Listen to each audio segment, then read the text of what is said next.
Welcome back to Good Day State Line. We've got a big game on our hands this weekend, the 123rd matchup of America's biggest college football rivalry, the 2022 Army-Navy game. We're checking in with play-by-play announcers Rich DeMarco and Pete Medhurst. Hey guys, how are you? Good morning, Michelle. How are you? Good. Great. How are you? You guys are in Philadelphia at the Lincoln Financial Field where the players are going to take the field this weekend. So why is this such an important game and tradition? Goes back, over 100 years, the 123rd meeting coming up here on Saturday. And it represents all that's great about sports, all that's great about America. You have the future leaders of the U.S. Army, the U.S. Navy taking the field, and the entire student body from both schools is going to be here. So it's really the one focal point. And we talk a lot about, windows into things and what are the windows into West Point. A lot of people know of West Point. They don't know a whole lot about West Point. And I think it's just a great window into the cadets, the midshipmen, the academies, and this great football game.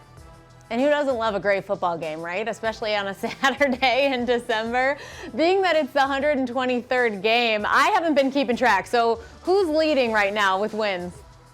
Well, Navy has the lead in the all-time series. They went on a pretty good run a few years ago, but over the last couple of years, it's been pretty much split right down the middle. Army and Navy have both been, and they've really made it a rivalry.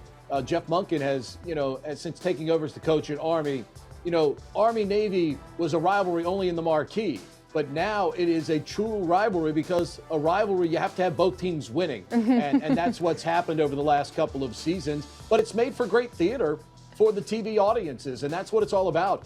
Coming up on Saturday is giving people great theater. And for these seniors, it's the last time they're going to put a football uniform on and go play a football game. And the emotion you see from both the winners and the losers after the game, it's so honest, it's so pure. And in the big business that is college football now, it's one of the few times we see that emotion on kids' faces in large part because they know this is the last football game they're going to play. Yeah, absolutely. I love how you describe the rivalry as needing to be an effort that both the teams can win, because we're in Rockford, so we're nearish Chicago, and the Bears-Packers rivalry, but the Bears aren't very good right now, so it's not really a rivalry. It's a little better on your end. Yes. Who are we expecting to take the win this year? Can you predict? Army by field goal. Yeah, I'll take Army too. No, I'm just kidding. I'm just kidding. One of these times, Rich and I are going to change it up. We're going to change it up. He's going to pick Navy. I'm going to pick Army in one of these games. The one thing we know, Michelle, is it's going to be close. Yeah. There's no doubt about it. It's going to be absolutely close. Every game seemingly is. A blowout is an outlier between these two teams now. So we know it's going to be a close, low-scoring, entertaining football game coming up where literally one or two plays could make the difference in the outcome of the football game. What's the weather expected to be like this weekend?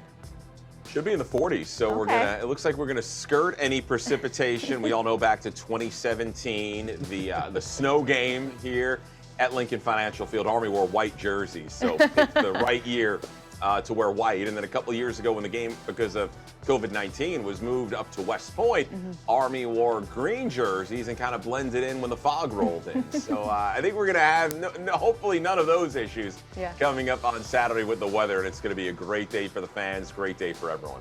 We love hearing that. All right, the final question, I guess the most important question in case somebody doesn't know, where and when can we watch this game? Obviously, you can see it. CBS will have the call 3 o'clock. Coming up on Saturday afternoon, 3 o'clock Eastern Time for the 123rd edition of the Army-Navy Classic, brought to you by USAA. Awesome. Well, thank you guys so much for spending some time with us today. Thanks, Michelle. We have a more Good Day State Line on the way. Don't go anywhere.